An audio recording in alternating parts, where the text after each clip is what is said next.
ሰላም ጤና ይስጥልኝ እንደምን አላችሁ ተማሪዎች። ይህ የአስረኛ ክፍል የአማርኛ ቋንቋ ትምህርት ነው። እንደምን አላችሁ ተማሪዎች በዛሬው ክፍለ ጊዜያችን ምዕራፍ 2 ባህላዊ ጋብቻ የሚለውን የምንማር ይሆናል። ተማሪዎች በዛሬው ክፍለ ጊዜያችን የምንማማራቸውን ዋና ዋና ርዕሰ ጉዳዮችን ከመዳሰሳችን በፊት ባለፈው ክፍለ ጊዜ ማለትም ተከታታይ 2 ቪዲዮዎችን ወይም ድምጽ ምስል አይተናል። በምዕራፍ 1 ማለት ነው ይቅርታ።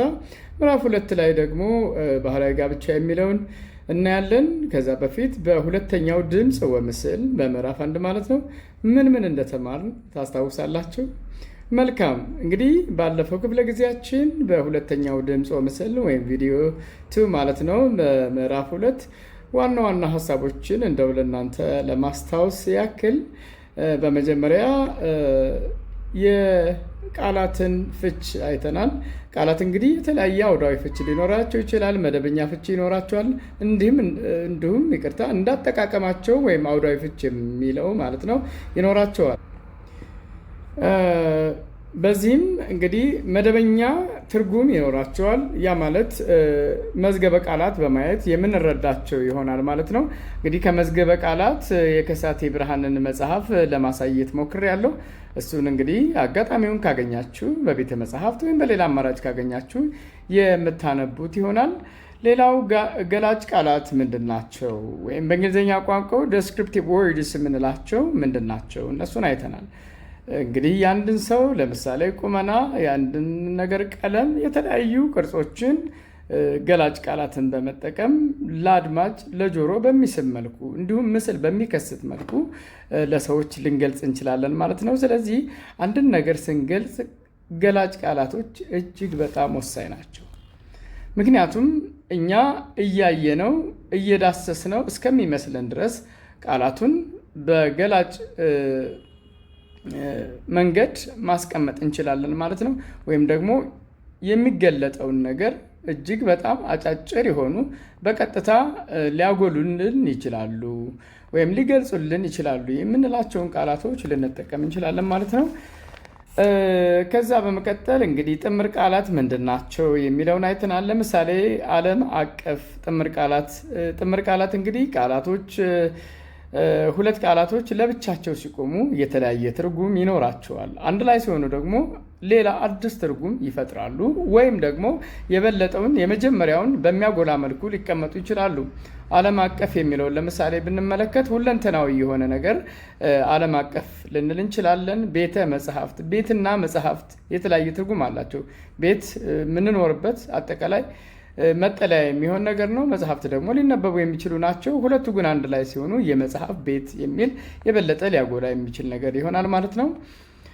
እንግዲህ አንዳንዶቹ እጅግ በጣም ደጋግመን ከመጠቀማችን የተነሳ ምናልባትም ጥምር ቃላት ናቸው ብለን ለማለት የሚያስቸግረን ይሆናል። ለምሳሌ ወዝ አደር፣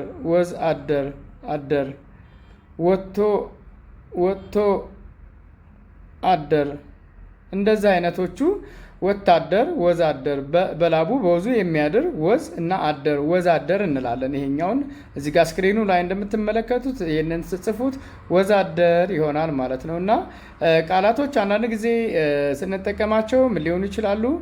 ጭረት ላይኖራቸው ይችል ይሆናል።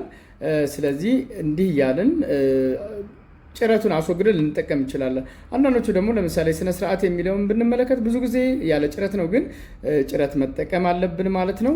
ግብረ ገብ፣ እንዲህ የመሳሰሉት ጥምር ቃላቶች ናቸው። እነሱን በሚገባ ተማምረናል።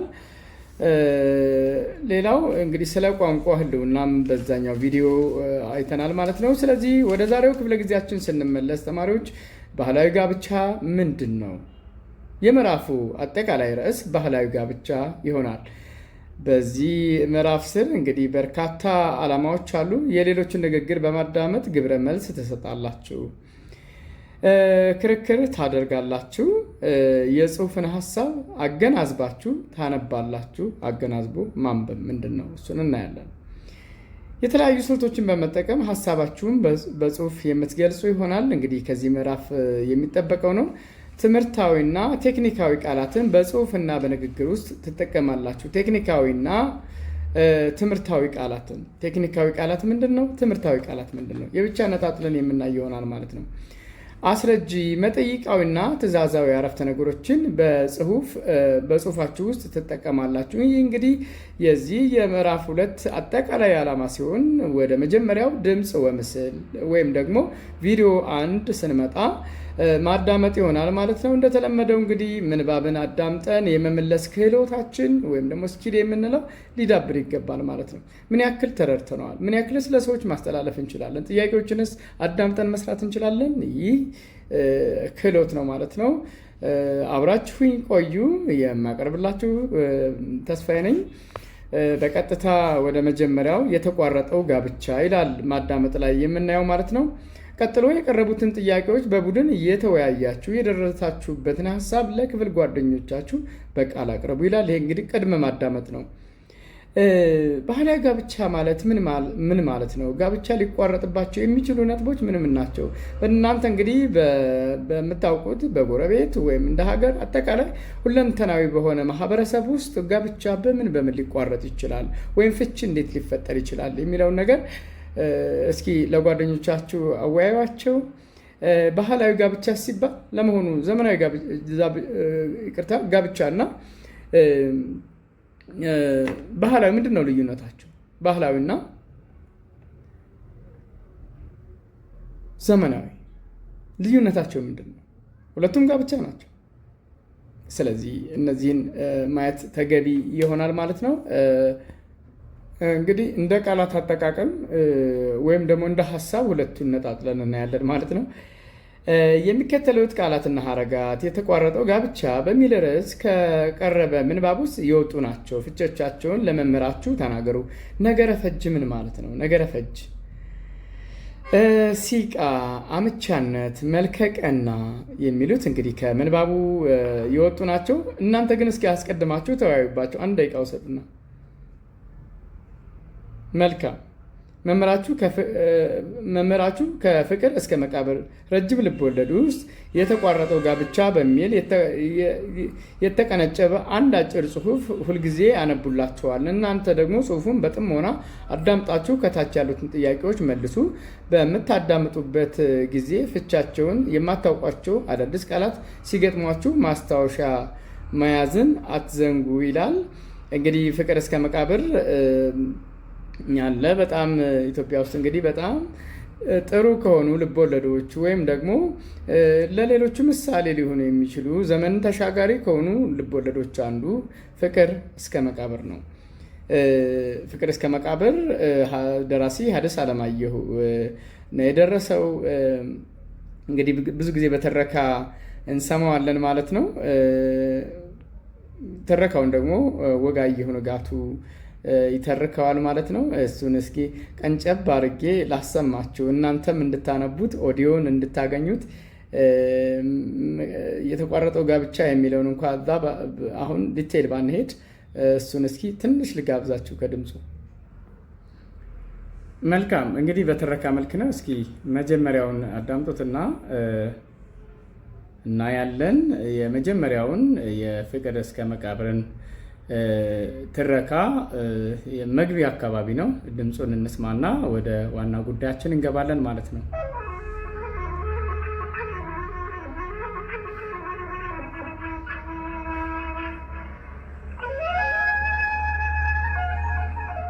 ፍቅር እስከ መቃብር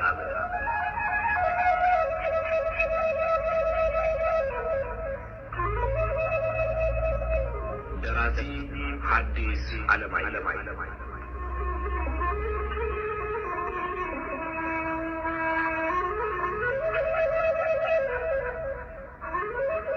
ተራኪ ወጋየሁ ንጋቱ። መልካም ይሄ እንግዲህ መግቢያው ነው። እንድታነቡት ወይም ደግሞ ኦዲዮን አግኝታችሁ እንድታዳመጡት ለመጋበዝ ነው። እስኪ የመጀመሪያውን ታሪኩን እንደ መግቢያ እንየው።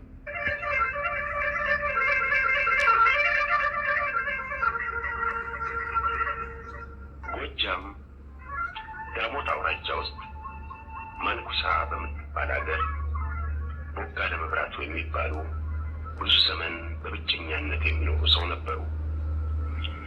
ቦጋለ መብራቱ ከድሃ ቤተሰብ የተወለዱ በዚያውም ላይ ድሆች ወላጆቻቸው ገና በሕፃንነታቸው ሞተውባቸው ድህነት ሲያንገላታቸው ያደጉ ነበሩ። ትንሽ ከፍ እንዳሉ መጀመሪያ የፍየልና የጥጃ እረኛነት እየተቀጠሩ በኋላም እጃቸው እርፍ ለመጨበጥ ያህል መበርታት ሲጀምር ግብርና እየተቀጠሩ ይኖሩ ነበር።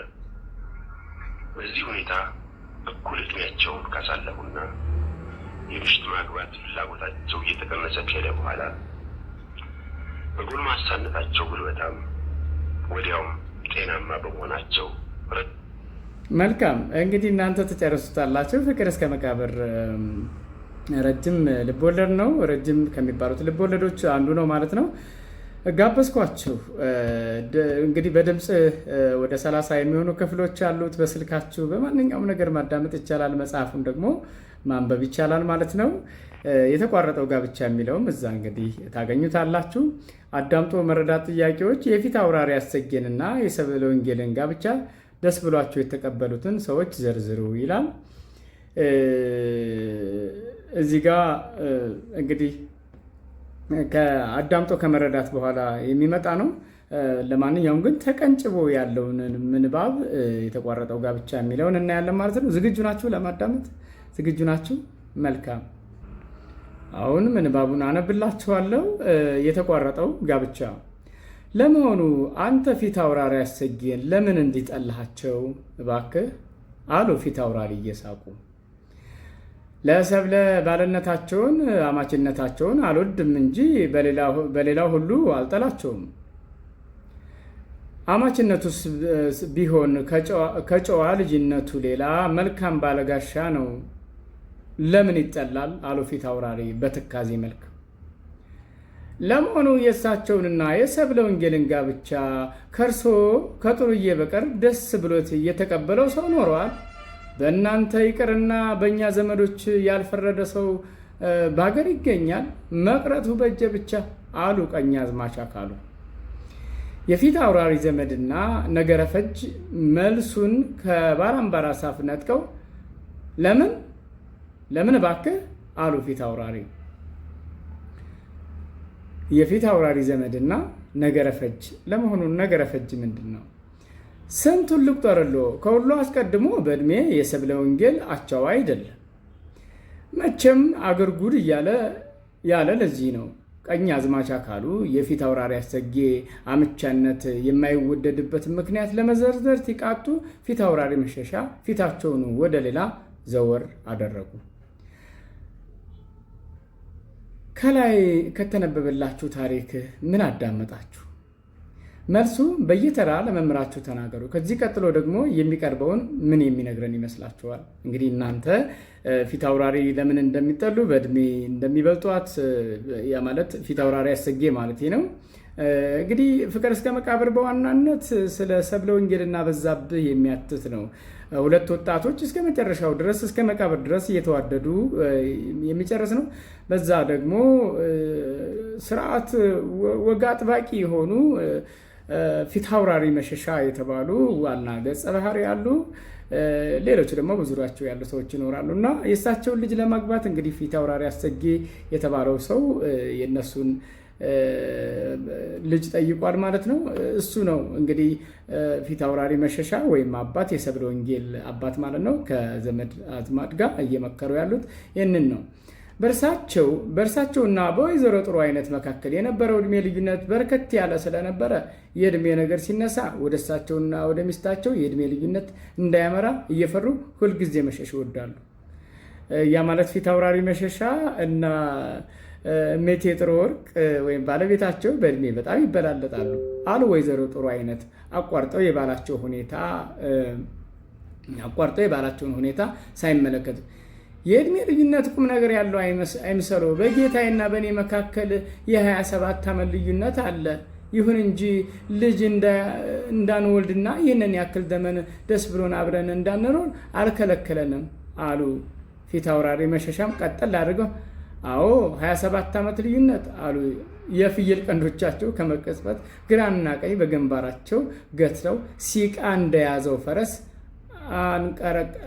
አንቀረረና የሚለው እንግዲህ እዚህ ጋ የቃላት እንትን ይኖረዋል። አንቋረረና ለማለት ነው። መጽሐፋችሁ ላይ ያለው ነው። ባላምባራስ ምትኩ ደግሞ የፊት አውራሪንና የወይዘሮ ጥሩ አይነትን ንግግር ተከትለው ሁለተኛው የፊት አውራሪ እቴጌ አንዱ ዋና በሽታ ያዩዋትን መልከቀና ሁሉ ላግባሽ ማለታቸው ነው። ሚስት ለማግባት እንጂ ለመኖር አያስቡም። ለብሳ ተኳኩላ ያዩዋትን ሁሉ ላግባሽ ሲሉ ሲያገቡ ሲፈቱ ዛሬ በቢቸና በማዕረግ ስማቸው መጠራታቸው ቀርቶ ላግባሽ አሰጌ የሚባል ስም ወጥቶላቸዋል። ይህንን አልሰሙም። እንግዲህ ይሄ እኔ ያነበብኩላችሁ ነው። መልካም። አሁን ደግሞ በኦዲዮ ታዳምጡታላችሁ። እንዲሁ ትረካውን ኦዲዮን ካገኛችሁት እንግዲህ ክፍል 7 ላይ የሚገኝ ነው። እስኪ አንድ ላይ እናዳምጠው። አሉ ፊት አውራሪ እየሳቁ አለሰብለ ባልነታቸውን አማችነታቸውን አልወድም እንጂ በሌላ ሁሉ አልጠላቸውም። አማችነቱስ ቢሆን ከጨዋ ልጅነቱ ሌላ መልካም ባለጋሻ ነው፣ ለምን ይጠላል?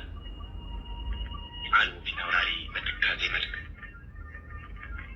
ለመሆኑ የእሳቸውንና የሰብለን ጋብቻ ከእርሶና ከጥሩዬ በቀር ደስ ብሎት የተቀበለው ሰው ኖሯል? በእናንተ ይቅርና በእኛ በዘመዶች ያልፈረደ ሰው በሀገር ይገኛል። መቅረቱ በእጀ ብቻ አሉ ቀኛዝማች አካሉ የፊት አውራሪ ዘመድና ነገረ ፈጅ መልሱን ከባላምባራስ አስነጥቀው። ከምን እባክህ አሉ ፊት አውራሪ። ስንቱን ልቁጠርሉ? ከሁሉ አስቀድሞ በእድሜ የሰብለ ወንጌላቸው አይደል? መቼም ሀገር ጉድ ያለ በዚህ ነው። ሁለተኛ ብለው ቀኛዝማች አካሉ የፊት አውራሪ አሰጌ አምቻነት የማይወደድበትን ምክንያት ለመዘርዘር ሲቃጡ ፊት አውራሪ መሸሻ ፊታቸውን ወደ ሌላ ዘወር አደረጉ። በእሳቸውና በወይዘሮ ጥሩ አይነት መካከል የነበረው የእድሜ ልዩነት በርከት ያለ ስለነበረ የእድሜ ነገር ሲነሳ ወደ እሳቸውና ወደ ምሽታቸው የእድሜ ልዩነት እንዳያመራ እየፈሩ ሁልጊዜ መሸሽ ይወዳሉ። እባክህ የእድሜ ልዩነት የሚያክል ቁም ነገር የለው አሉ ወይዘሮ ጥሩ አይነት አቋርጠው የባላቸውን ሁኔታ ሳይመለከቱ። የእድሜ ልዩነት ቁም ነገር ያለው አይምሰለው። በጌታዬና በእኔ መካከል የ27 ዓመት ልዩነት አለ። ይሁን እንጂ ልጅ እንዳንወልድና የሚያክል ዘመን ደስ ብሎን አብረን እንዳንኖር አልከለከለንም። የ27 ዓመት ልዩነት አሉ ፊት አውራሪ የፍየል ቀንዶቻቸው ከመቅጽበት ግራና ቀኝ በግንባራቸው ተደርድረው ሲቃ እንደያዘው ፈረስ አንኮራፉና ሚስታቸው የፈሩትን ቁስላቸውን ስለነቁባቸው በጣም አሟቸው ተቆጡ። ቀድመሽ አንቺን እድሜ ወቂ። የሰው እድሜ ያውቃለሁ ብሎ የማያውቁትን ነገር ለማዋለድ ከመቸኮል የራስን እድሜ ማወቅ ነው። እንጃው እኮ የዲማውን በዚህ ብቻ አይምሰላችሁ። በሌላውም ሁሉ እንዲሁ ዝም ብላ ነገር ማዋለድ ነገር ማባዛት ትወዳለች። ስራ ብላ ይዘዋለች። ታዲያ እኮ 27 ዓመት ትላለች እንጂ በመካከላችን የ25 ዓመት ልዩነት መኖሩን እንኳ እንጃ አሉ ፊት አውራሪ። እድሜው ብዙ ነው ያሏቸው እነ ቀኛዝማች አካሉ እንደሆኑ ሁሉ አይናቸውን ከበሽታቸው ወደ እነሱ አዙረው እየተመለከቱና ቁጣቸውን በውሸት ፈገግታ ለመጋረድ እየሞከሩ ከፊት አውራሪ የታወቁ የቁጣ ምልክቶች አንዱ ያስቆጣቸውን ሰው ፊት አለማየት ነበር። እሺ 25 24 የሚሆን እኔ እኮ የእድሜ ልዩነት ቁም ነገር የለውም አልኩ እንጂ ሌላ እኮ ቀድሞ የራስን እድሜ ማወቅ ነው አሉ ፊት አውራሪ እየደጋገሙ የምሽታቸው እድሜያቸውን አለማወቅ ከእሳቸው እድሜ እንደሚቀንስላቸው ሁሉ ወይዘሮ ጥሩ አይነት የጨዋታ ሙቀት ስቧቸውና ምላሳቸውን አድጦት የባላቸውን ቁስል ነክተው በማሳመማቸው ባዝነው በለስላሳ ቃልም በለስላሳ ፊትና አስተያየትም የሻከረ ልባቸውን ለማለዘብና ቁጣቸውን ለማብረድ ሞክረው ነበር። ብቻ የፊት አውራሪ ፊት ወደ እሳቸው አልዞር ስላለ አልሆነላቸውም። ለአጭር ጊዜ መናገር የሚደፍርም የሚባል ነገርም ጠፍቶ ሁሉም እንዳዘነተኞች አንገታቸውን ደፍተው ዝም ብለው ቆዩ። በኋላ አዛዥ ደስታ የሞላ ብርሌያቸውን አንስተው እስኪጋመስ አንደቅድቀው ሲያስቀምጡ አደርጎ የማያውቅ ነገር ያደረጉ ይመስል ሁሉም ተመለከቷቸው። ወዲያው የጠጡት ጠጅ የሚሉትን እንደገለጽላቸው ሁሉ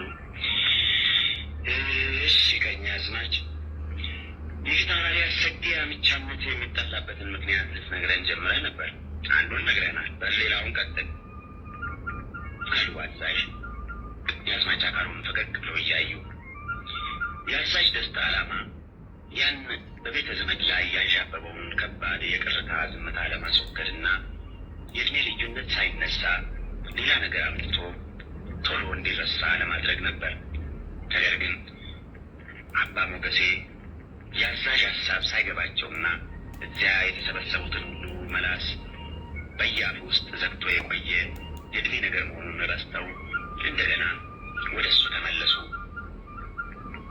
አባ ሞገሴ ሰውን አውቀው የማያስቀይሙ፣ ቂም የማይዙ፣ ቅን፣ ለአገልግሎታቸውና ለበጎ ስራቸው ዳር ድንበር የሌለው ሰው አክባሪ፣ ከሰው መጣላት አጥብቀው ፈሪ ሳሉ ችኩልና ዘዴ በጭራሽ የማያውቁ ነበሩ። ስለዚህ ይህም የመሰለ ባህሪ እንዳላቸው ሰዎች ሁሉ ነገራቸውና መልካም ስራቸው የሚገባውን ዋጋ ሳያገኝ እሳቸው ከመከበርና ከመወደድ ይልቅ በየሄዱበት እንደ ሸክም ተቆጥረው የሚኖሩ ነበሩ። ቅድም ቀኛዝማች የፊታውራሪ አሰጌ አምቻነት የሚጠላበት ምክንያት የእድሜያቸው ትልቅነት ነው ስላሉት ብለው ሲጀምሩ ሁሉም አይናቸውን አፈጠጡባቸው። ፊታውራሪ ራሳቸውን ወደ ላይ አንጋጠው መውጫ ቀዳዳ እንደሚፈልጉ አይናቸው ከወዲያ ወዲህ እያለ ጣራ ጣራውን ይመለከቱ ጀመር። ጉዱ ካሳ ብቻ የሰዎቹን ሁኔታ እያየ ድምፁን ሳያሰማ ይስቅ ነበር። አምችነታቸው የሚጠላበት የእድሜያቸው ትልቅነት ነው ስላሉት ምንጊዜም ቢሆን ወንድ ከእድሜው ገፋ ብሎ ምራቁን የዋጠ ሲሆን ነው ለቤቱ ለትዳሩ ሀሳቢ የሚሆነው። ስለዚህ እድሜያቸው ገፋ ማለቱ መልካም እንጂ ክፉ አልነበረም። ብቻውን ይሆናል ቀረ አባ ሰዎቹ በምን ምክንያት እንዳፈጠጡባቸው ለማወቅ ሳይቸገሩ ይህን አሉና መልስ የሚያገኙ መስሏቸው ቢጠብቁ ሁሉም አንገታቸውን ደፍተው ዝም ስላሉ ፈሩ። ከዚያ ጉዱ ካሳ የአባ ሞገሴ ሁኔታ አሳዝነውትም ቢሆን ወይም ነገራቸው ለመልስ እየተመቸ በመሆኑ ከእድሜ ገፋ ብሎ ምራቅን ይዋጡ መሆን አንድ ነገር ነው አባ። ከእድሜ ገፋ ብሎ ምራቅን መሰብሰብ የማይችሉ መሆን ግን ሌላ ነው አለ እየሳቀ። የፊታውራሪ አሰጌ አንዱ ዋና በሽታ የአዩዋትን መልቀቅና ሁሉ ላግባሽ ማለታቸው ነው። ምሽት ለማግባት እንጂ ለማኖር አያስቡ። ለብሳ ተቋቁላ ያዩዋትን ሁሉ ላግባሽ ሲሉ ሲያገቡ ሲፈቱ ዛሬ በቢቸና በማዕረግ ስማቸው መጠራታቸው ቀርቶ ላግባሽ አሰጌ የሚባል ስም ወጥቶላቸዋል። ይህን አልሰሙም ጌቶች አሉ ባላምበራስ ፊታውራሪን እየተመለከቱ። መልካም እንግዲህ በሚገባ አዳምጣችሁታል። ፊታውራሪ መሸሻ በፍቅር እስከ መቃብር ውስጥ እንግዲህ ዋና ገጸ ባህሪ ናቸው። እሳቸው ልጃቸው ሰብለ ወንጌልን ለፊታውራሪ አሰጌ ወይም ለሌሎቹ ስለማይፈልጉ በእነሱ አጠራር በእነሱ ዘር ሐረግ የሆነውን ትልቅ ቦታ ያለውን ነው የሚድሩትና ለፊታውራሪ አሰጌ እንደዳሩ ፊታውራሪ አሰጌ ደግሞ ለምን እንደማይሆኑ ያለውን ቃለ ምልልስ ሰምታችሁታል። እንደተደሰታችሁበት ተስፋ አደርጋለሁ። አሁን እነዚህ ጥያቄዎችን መልሳለን። የፊታውራሪ አሰጌንና የሰብለ ወንጌልን ጋብቻ ደስ ብሏቸው የተቀበሉትን ሰዎች ዘርዝሩ ይላል።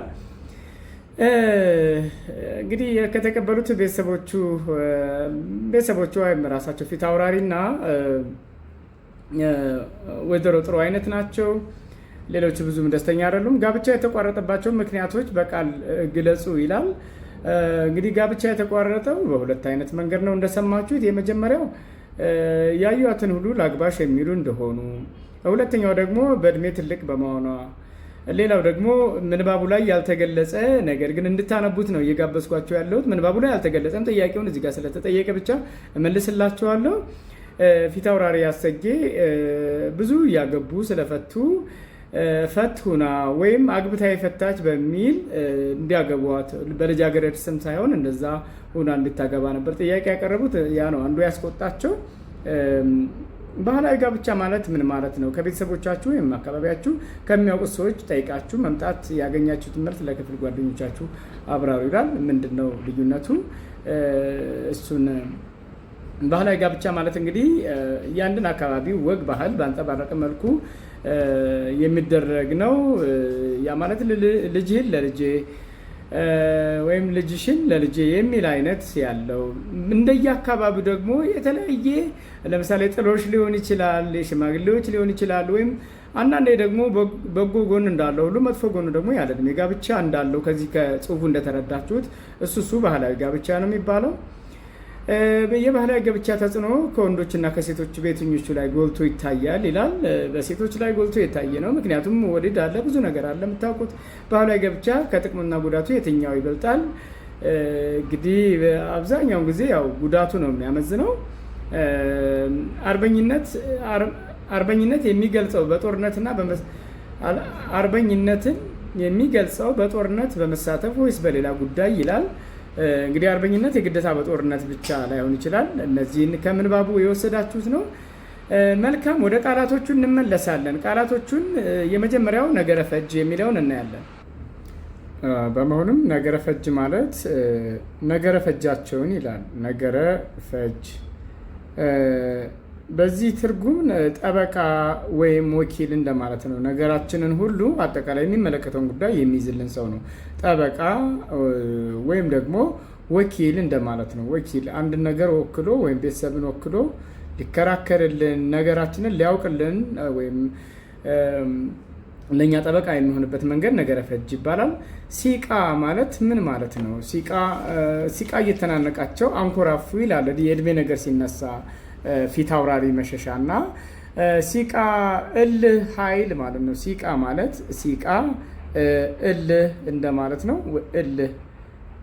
እልህ ወይም በማቃሰት ሊሆን ይችላል። ትንፋሽ ቁርጥ ማለት ትንፋሽ ቁርጥ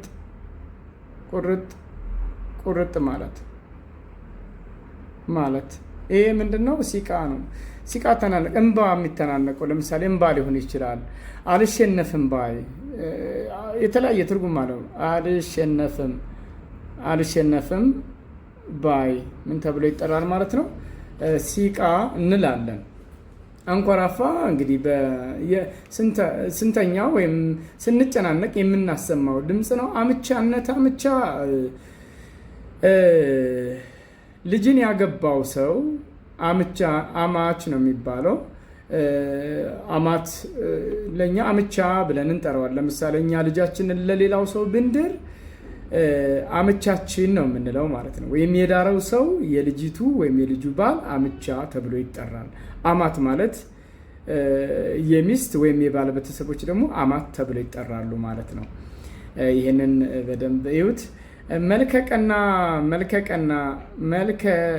መልከቀና ይሄ ጥሩ መልክ ያለው እንደማለት ነው። ቁመናው፣ አቋሙ፣ አጠቃላይ ሸጋ የሆነ ነገር መልከቀና እንላለን።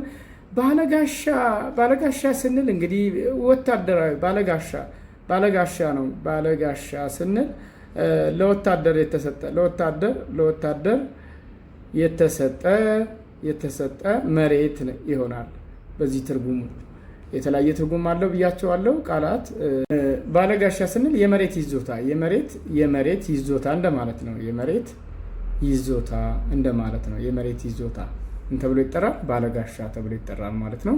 ይህን እንግዲህ በደንብ አየን ቃላቶችን ማለት ነው። ወደ ቀጣዩ እንሄዳለን። ክርክር። መልካም እንግዲህ ክርክር የሚለውን በ9ኛ ክፍል የአማርኛ ቋንቋ ትምህርት በተቻለ የተወሰነ አይተናል። በዚህ ደግሞ በ10ኛ ክፍል ክርክር ምንድን ነው የሚለውን ሀሳቡ ያው ተመሳሳይ ነው እናያለን። ለመሆኑ ክርክር ምን ማለት ነው የሚለውን እንመለከታለን። ምንባቡን ወይም ደግሞ እዚህ ጋር የመጀመሪያ ማዳመጡን ጨርሰን አሁን ወደ ሌላ ርዕስ ገብተናል። ክርክር ምንድን ነው? እንግዲህ ክርክር ማለት በሁለት ቡድኖች ወይም ግለሰቦች መካከል በአንድ ርዕሰ ጉዳይ የተለያየ አቋምን በማራመድ የሚደረግ ስርዓት ያለው እሰጥ አገባ ወይም የሀሳብ ሙግት ነው። በአጭሩ ምንድን ነው ክርክር? እንዲህ ብላችሁ ልትመልሱ ትችላላችሁ። የሀሳብ ሙግት ነው። የሀሳብ ሙግት ብላችሁ ልትገልጹ ትችላላችሁ ማለት ነው። ወይም ዲቤት የምንለው በእንግሊዝኛው ዲቤት የምንለው ማለት ነው። ተቃራኒ የሆኑ ሀሳቦች ይቀርባሉ። ስለዚህ አንዱን አሸናፊ ሊያደርግ የሚችል ሀሳቦችን ማፍለቅ ማመንጨት መቻል ነው ክርክር። የሀሳብ ሙግት ነው። ክርክር በተለያየ አጋጣሚ ሊከወን ይችላል። ለአብነት ያክል የሚከተሉት ሊጠቀሱ ይችላሉ። ተማሪዎች በትምህርት ቤቱ እውቀት ለማግኘት ይከራከራሉ። እውቀት ከመምህራን ጋር ክርክር ሊኖር ይችላል። በራስ ክርክር ሊኖር ይችላል። ይሄ ማለት ክርክር ሲባል ይሄ ሀሳብ እንደዚህ ይሆናል እንደዚህ አይሆንም በሚል በጎ ሀሳብ ማለት ነው። ከሳሽና ተከሳሽ በፍትህ ለማግኘት ከሳሽና ዋናው ነው እንግዲህ በየዕለቱ ከሳሽና ሁነቶች ወይም ደግሞ ላጥፋላችሁና እዚህ ጋር ሁነቶች በምን አይነት ሁኔታ ሊከወን ይችላል። ሁነቶች ለምሳሌ ሊከወንባቸው የሚችሉ ሁነቶች ምንድን ናቸው? አንደኛው ትምህርት ቤት ውስጥ ሊሆን ይችላል። ሁለተኛው በከሳሽና በተከሳሽ መካከል ክርክር ሊደረግ ይችላል። ወይም እሰጥ አገባ በለሃ ልበልሃ የሚል እንግዲህ በድሮ አማርኛ ላይ ያለው ሀሳቦችን በግጥም መልክ መከራከር ነው። ፖለቲከኞች ለመመረጥና ለምርጫ ክርክር ለምሳሌ ለምርጫ ማነው የሚከራከር? ፖለቲከኞች ናቸው። እኔ ብመረጥ እንዲህ ያደርግላቸዋለሁ እንዲሞላለሁ ጎደሎ የሚሉ ክርክሮች ሊኖሩ ይችላሉ። ተከራካሪዎቹም ለማሸነፍ ዝግጅት ያደርጋሉ። የክርክር ዝግጅት ላይ ልንመጣ ነው። ዝግጅት ያደርጋሉ። እውነቶቹ ምን ናቸው? በትምህርት ቤት ሊደረግ ይችላል። ለምሳሌ እንግሊዝኛ ላይ አይተነዋል። ይህንን አጋጣሚ ሆኖ ዩኒፎርም ጠቃሚ ነው ወይስ ጠቃሚ አይደለም? ክርክር ሊኖረው ይችላል። በከሳሽና በተከሳሽ ይገባኛል ወይም አይገባኝም ማስረጃ ማምጣት ሊኖር ይችላል። ፍርድ ቤት ዳኞች ይኖራሉ፣ ምስክሮች ይኖራሉ። ከዛ ይከራከራሉ፣ መረጃ ይቀርባል። አንዱ አሸናፊ ወገን ይሆናል ማለት ነው። ስለዚህ ዝግጅት የመጀመሪያው ዝግጅት ነው። የክርክር ዝግጅት ያስፈልጋል። የመጀመሪያው ዝግጅት በርዕሰ ጉዳያችን ዙሪያ መረጃ መሰብሰብ። ዝግጅት ሲባል እንግዲህ አንደኛው መረጃ ማሰባሰብ ነው። መረጃ ማሰባሰብ በጣም ወሳኝ መረጃ ማሰባሰብ ነው። የመጀመሪያው ማሰባሰብ ነው። ከቤተ መጽሐፍት ሊሆን ይችላል፣ ከኢንተርኔት ሊሆን ይችላል፣ ከሰዎች ሊሆን ይችላል። መረጃችን እናሰባስባለን። መረጃዎችን በቅደም ተከተል ማደራጀት። አንዳንድ ጊዜ መጀመሪያ መናገር የሚገባን ወይም መጨረሻ ላይ ለማሸነፍ የሚጠቅመን ኃይለ ቃል ሊኖር ይችላል፣ የምንጠቀልልበት ሊኖር ይችላል እና ቅደም ተከተል ነው አንደኛው። በሕይወታችሁ ይህንን የምተገብሩት ነው። ቅደም ተከተል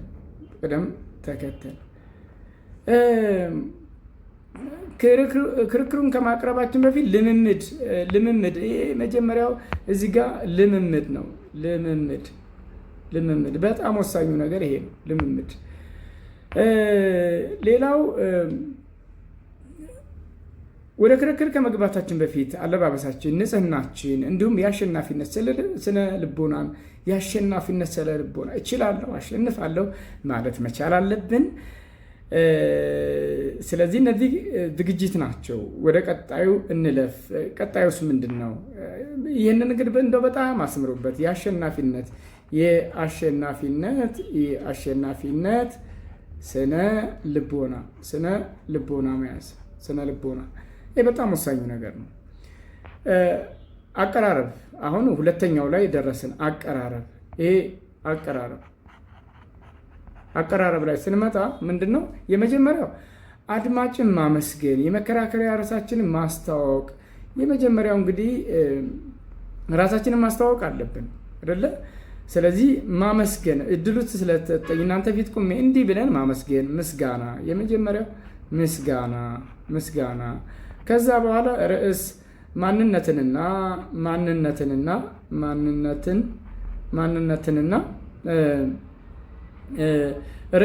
ርዕስን ምን ማለት አለብን? ርዕስን ማስተዋወቅ አለብን።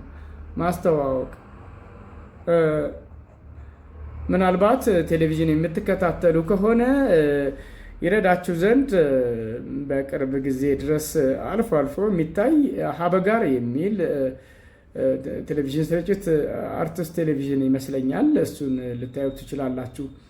በደንብ ይረዳችኋል። ለእኛም ለራሳችን የተለያየ ነገር ነው የሚቀርብበት። በእውነት የምትማሩበት ነው። ዳኞች አሉ፣ ተከራካሪዎቹ ራሳቸውን ያስተዋውቃሉ። ሀበጋር የሚል በአርትስ ቴሌቪዥን ወይም ዌብሳይት ላይ ልታገኙ ትችላላችሁ። እሱን እዩት። ሀሳብን በግልጽና በተረጋጋ መንፈስ በልበ ሙሉነት በቅደም ተከተል። አሁን እዛ ጋር ቅደም ተከተል ብለናል ዝግጅት ላይ፣ እዚህም ጋር ያንን መጠበቅ አለብን። ቅደም ተከተል አለው። እዚህም ጋር ቅደም ተከተል። ለምሳሌ የምናቀርበው ነገር ምክንያትና ውጤት ሊኖረው ይችላል አይደለ? መጀመሪያ ምክንያቱ ሂደት አለው። ከዛ በኋላ ውጤቱ እንዲህ ሊሆን ይችላል። ስለዚህ እኔ ያልቀበለውም ይሄንን ልንል እንችላለን። ሀሳባችንን በተገቢው የአካል እንቅስቃሴ እያጀቡ ማቅረብ። አንዳንድ ጊዜ የሀሳቡን ሁኔታ የሰውነት እንቅስቃሴያችንን እንዲገልጽልን አድርገን መዘጋጀት ያስፈልጋል። እሱን ማየት ነው። ስለዚህ የሰውነት አስፈላጊ ግን እጃችንን እያወናጨፍን እያመናጨቅን አይደለም። የሰውነት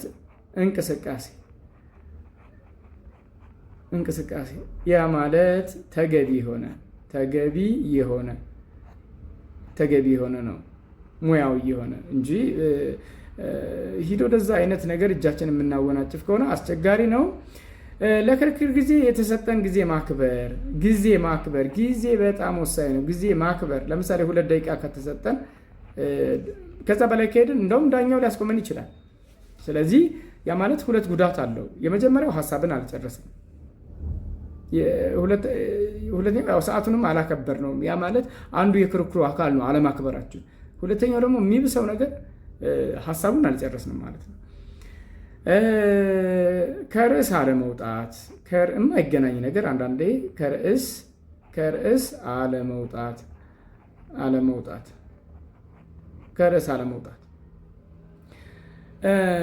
በመጨረሻም አመስግነን ሀሳብ መቋጨት። ሀሳብን በምስጋና ሀሳብን ምን ማለት አለብን? ሀሳብን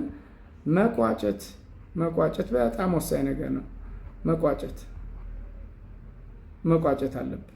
በምስጋና ሀሳብን መቋጨት አለብን። ይሄ በጣም ወሳኙ ነገር ነው። ስለዚህ እንግዲህ ሁለተኛውን ርዕሳችንን ከማዳመጥ ቀጥሎ ምን አየን? ክርክር አየን ማለት ነው። ክርክር የመጀመሪያ የዝግጅት ክፍል አለው፣ ሁለተኛ አቀራረብ አለው እና እሱን ልንጠብቅ ይገባል ማለት ነው። መልካም፣ ወደ ቀጣዩ እንሄዳለን። የየም ብሔረሰብ ባህላዊ ጋብቻ። የም የሚባሉ ብሔረሰቦች አሉ። እንግዲህ በደቡባዊት ኢትዮጵያ ከሚገኙ ብሔረሰቦች አንዱ ናቸው። የምታውቋቸውን የጋብቻ አይነቶች ስንት ይመስሏችኋል? ስማቸውን ግለጹ። ባህላዊ ጋብቻ ምንድን ናቸው የሚለውን በደንብ እናያለን። ቀጥሎ የቀረቡት ቃላትና ሀረጋት የየም ብሔረሰብ ባህላዊ ጋብቻ የሚለው ምንባብ የወጡና ወይም የተገኙ ናቸው። ስለ ፍቻቸው የምታውቁትን በቃል ለክፍል ጓደኞቻችሁ ተናገሩ ይላል። ስብጥር ምንድን ነው? ጥምር፣ እደ ጥበብ፣ አጃቢ በኋላ እናየዋል። እነዚህም በኋላ እናያለን። ቀጥሎ የየም ባህላዊ ጋብቻ የሚል ምንባብ ቀርቦላቸዋል። በመሆኑም ቡድን ከመሰረታችሁ በኋላ በምንባቡ ውስጥ ምን ጉዳዮች ሊነሱ እንደሚችሉ ግምታችሁን ለመምህራችሁ አሳዩ ይላል። እንግዲህ የየም ባህላዊ ጋብቻ ያው ስዕላዊ በሆነ መንገድ እዚህ ጋ ጋሻውን ይዟል፣ እዛ ጋ ጦር ይዞ፣ እዛ ጋ ደግሞ ጭንቅላቱ ላይ የምታዩት ነገር አለ። እንግዲህ የጀግንነት ምልክት ነው። ከአውሬ ከተገደለ በኋላ ያን ራሱ ላይ ማድረግ እዛ ጋ የሚታይ ነገር አለ። አንዳንድ ጊዜ ስዕሎች ወይም ብዙ ቃላትን ከማውራት አንዳንድ ጊዜ ስዕሎች ብዙ ያወራሉ አይደለ? ባህላዊ ቤቶቻቸውን እንሰቱን ታያላችሁ። እዛ ጋር ለምለም ነው ቦታው አይደል? ስለዚህ ይህን ብሔረሰብ በአጭሩ ሲገለጽ ይህን ይመስላል። ይህን ብሔረሰብ ዝግጁ ናቸው አይደለ? ይህን ብሔረሰብ በደቡብ ብሔር ብሔረሰቦችና ህዝቦች ክልላዊ መንግስት ውስጥ ከሚገኙ ብሔረሰቦች መካከል አንዱ ነው። ብሔረሰቡ በዋናነት በልዩ ወረዳው ውስጥ በሚገኙ 1 የገጠርና 2 የከተማ ቀበሌዎች የሚኖር ሲሆን በጉራጌና በሀዲያ ዞኖች ውስጥ ከሌሎች ብሔረሰቦች ጋር በስብጥር ይኖራል ይላል።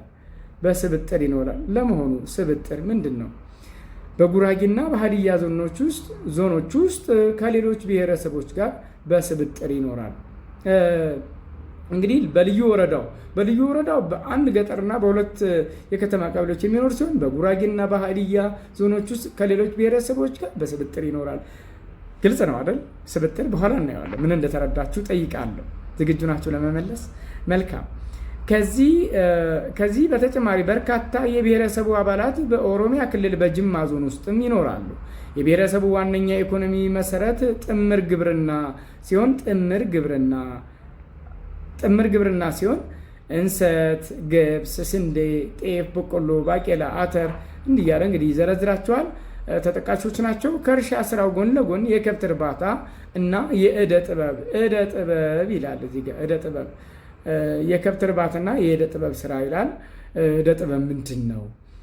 በጥምር ግብርና ማለት ምን ማለት ነው? እዚህ ጋር ገልጾልናል። አተር፣ ባቄላ እንዲህ እያለ እንስሳትን እንደሚያረጉ፣ ሌላው ደግሞ እደ ጥበብ። ስለዚህ ጥምር ግብርና ምንድን ነው ትርጉም? ከዚህ የምትረዱት የብሔረሰቡ አፍ መፍቻ ቋንቋ የምሳ ተብሎ የሚጠራ ሲሆን በምስራቅ ኦሞዊ ቋንቋ ቤተሰብ የሚመደብ ነው። በይህም ብሔረሰብ በድምቀት የሚከናወኑ ስርዓቶች አንዱ ጋብቻ ስርዓት ነው። በብሔረሰቡ 5 አይነት የጋብቻ አይነቶች አሉ። በቤተሰቡ የሚፈጸም ጋብቻ፣ ዛታግሩ፣ ድንገተኛ ጋብቻ፣ ራራግሩ እንግዲህ ለት ያሉ ቃላቶች ናቸው። የጠለፋ ጋብቻ፣ ቦአገሩ፣ በደላላ የሚፈጸም ጋብቻ፣ ዘክኛ ገራሚ ናቸው በጣም አይነቶቹ። ወይም ደግሞ ዛካግሩ እና የፍቅር ወይም በሁለቱ ተጋቢዎች ስምምነት የሚፈጸም ጋብቻ ሹናግሩ በመባል ይታወቃሉ። እንግዲህ ግሩ የሚሉ ነገሮች አሉ። ጋብቻን ለመግለጽ የመጡ ቃላቶች ናቸው። እንግዲህ የማህበረሰቡን ቋንቋ፣ ወግ፣ ባህል በደንብ ማወቅ ይጠይቃል። እንግዲህ የጋብቻ አይነቶቹ እነዚህ ናቸው። ዛታግሩ የመጀመሪያውን እናያለን። ቃላቶችን እናያለን። ቃላት በደንብ እናስምርበትና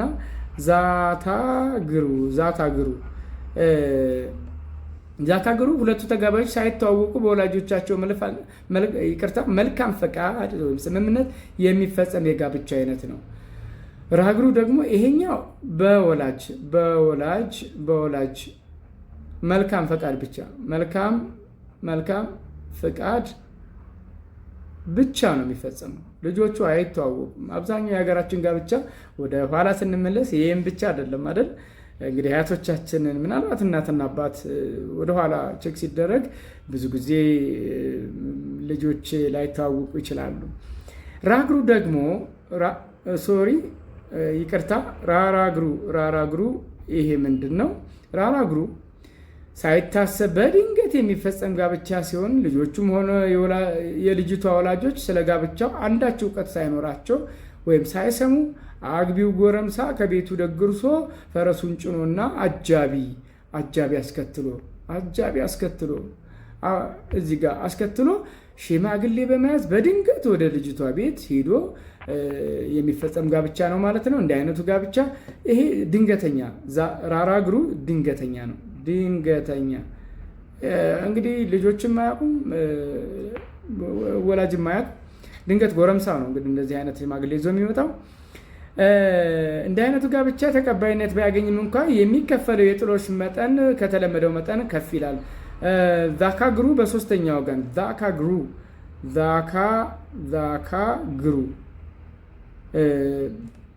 እዚኛው ጋር እችን እንደዚህ ላርግላችሁና መጽሐፋችሁ ላይ ስላለ እናንተም እያነበባችሁን ነው። እኔ ጋር በሶስተኛው ግን አገናኝነት በሁለት ጥንዶች መካከል የሚፈጸም ነው። በደላላ በአገናኝ ነው። በአብዛኛውን ጊዜ የማግባባት ተግባር የሚፈጸመው በሴቶች አማካኝነት ሲሆን በአግባቢዋም ይሁን የምታደርገው ከአግቢው የገንዘብ ወይም የሌላ ነገር ጥቅም ለማግኘት እንደሆነ ይነገራል። እቺ ትንሽ ጥቅም ያላት ናት። ጥቅማ ጥቅሙን ለማግኘት ስትልም ወንዱ ለከጀላት ሴት የተለያዩ የመግባቢያ ስልቶችን ተጠቅማ ጋብቻ እንድትፈጽም ታደርጋለች። ይህ አይነቱ ጋብቻ በአብዛኛው ተፈጻሚ የሚሆነው በተለያዩ ምክንያቶች ባሎቻቸውን ፈተው ወይም በሞት ተነጥቀው በተቀመጡት ሴቶች ላይ ሲሆን አልፎ አልፎ ባላገቡ ሴቶች ላይም ተፈጻሚ የሚሆንበት ጊዜ አለ። ሽኖግሩ ደግሞ በሁለቱ ተጋቢዎች ስምምነት ይሄ ሽኖግሩ ነው።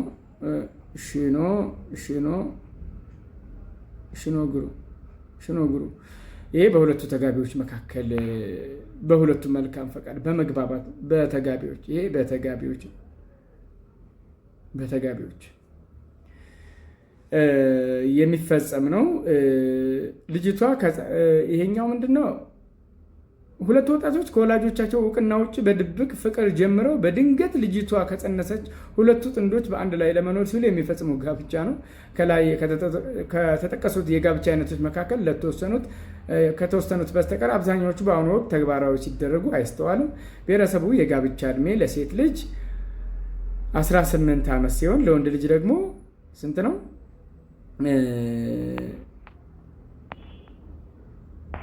እዚህ ጋር ግልጽ አይደለም። ለወንድ ልጅ ደግሞ ብሎ ነው የሚገልጸው። እንግዲህ በኋላ የምናየው ይሆናል። ክፍት ነው። በነገራችን ላይ መጽሐፋቸው ስህተት ይኖረዋል። እንግዲህ እንገምታለን ከ20 ዓመት በላይ እንደሚሆን። ወንዶች ከ15 ዓመት ዳሽ ዓመት ነው የሚለው አጽሮተ ቃል ናት እንደምታዩት እዚህ ጋር ቀጥሎ እናየዋለን። ወንዶች ከ15 ዓመት እስከ ዓመት ባለው የእድሜ ክልል ውስጥ የሚገረዙ ሲሆን የሴት ልጅ ግርዛት ግን ብሔረሰቡ ዘንድ የተለመደ አይደለም ይላል። መልካም። ምንባቡ እንዴት ነበር? ባህላዊ ጋብቻ ምንድን ነው? ተረዳ ነው። ምንባቡን መሰረት በማድረግ የሚከተሉትን አረፍተ ነገሮች ትክክል የሆኑትን እውነት፣ ስህተት የሆኑትን ሐሰት በማለት ከነ ምክንያታቸው በጽሁፍ መልሱ ይላል። እንግዲህ አዳምጠን ወይም አንብበ ነው። ይሄ ምንባብ ስለሆነ አንብበን የምንረዳው ነገር ነው። መልካም። የመጀመሪያው ይህም ብሔረሰብ መሰረታዊ የኢኮኖሚ ምንጩ ግብርና ሲሆን ጎን ለጎን የአደን ስራዎች ይላል። የአደን ስራዎች እንግዲህ እዛ ጋር ምንባቡ ላይ አልተገለጹም። ሐሰት ነው የሚሆነው። በቤተሰብ የሚፈጸም ጋብቻ በተጋቢዎች ስምምነት የሚፈጸም ነው። በቤተሰብ ነው የሚፈጸመው። ስለዚህ አይደለም ቤተሰብ እንጂ የሚስማማው ልጆች አይደሉም። አብዛኞቹ ይህም ጋብቻ አይነቶች አሁን ላይ ተግባራዊ ሲደረጉ ይታያሉ። አይደረጉም። አብዛኞቹ እየቀሩ ነው። በደላላ የሚፈጸም ጋብቻ ብዙውን ጊዜ የማግባባት ተግባሩ የሚቋጨው በሴቶች በኩል ነው። ትክክል ነው። ሴቶች ናቸው የሚያግባቡት። በተለይ አግብተው የፈቱ እንዲህ እያለ ምንባቡ ላይ አይታችሁታል። በይህም ብሔረሰብ ጋብቻ የሚፈጸመው ለወንድ ልጅ 18 ዓመት ሲሆን ለሴት ልጅ ደግሞ 15 ዓመት ነው ይላል። ይሄ ትንሽ የተዘበራረቀ ቁጥር ነው። ትክክለኛው አይደለም። ለማንኛውም ግን 18 ዓመት ነው ለሴት የሚለው እዛ ጋር ሐሰት ነው። በዛ በምንባቡ መሰረት ከሚከተሉት ጥያቄ ምንባቡ መነሻ በማድረግ የቀረቡ ናቸው። ጥያቄዎችን በቡድን እየተወያያቸው በቃል መልሱ ይላል። ይህም ብሔረሰብ በወረዳው ውስጥ ከየትኞቹ ብሔረሰቦች ጋር ተሰባጥሮ ይኖራል? ከሀዲያ፣ ከጉራጌ ይላል። እንግዲህ እነዚህን ምንባቡን አንብባችሁ እናንተ መልሷቸው። ቃላቶችን እናያለን። ተፈጻሚ ምን ማለት ነው? ተፈጻሚ እዚህ ጋር እናያለን። ተፈጻሚ ምን ማለታችን ነው? ተፈጻሚ ስንል ተግባራዊ የሚሆን ተግባራዊ ማለት ነው። ጥሎሽ አለ እንላለን። በጋብቻ አይደለ? ጥሎሽ ምንድን ነው? ጥሎሽ ጋብቻ ነው። ጋብቻ ይቅርታ፣ ለጋብቻ የሚሰጥ ስጦታ ነው። ለጋብቻ የሚሰጥ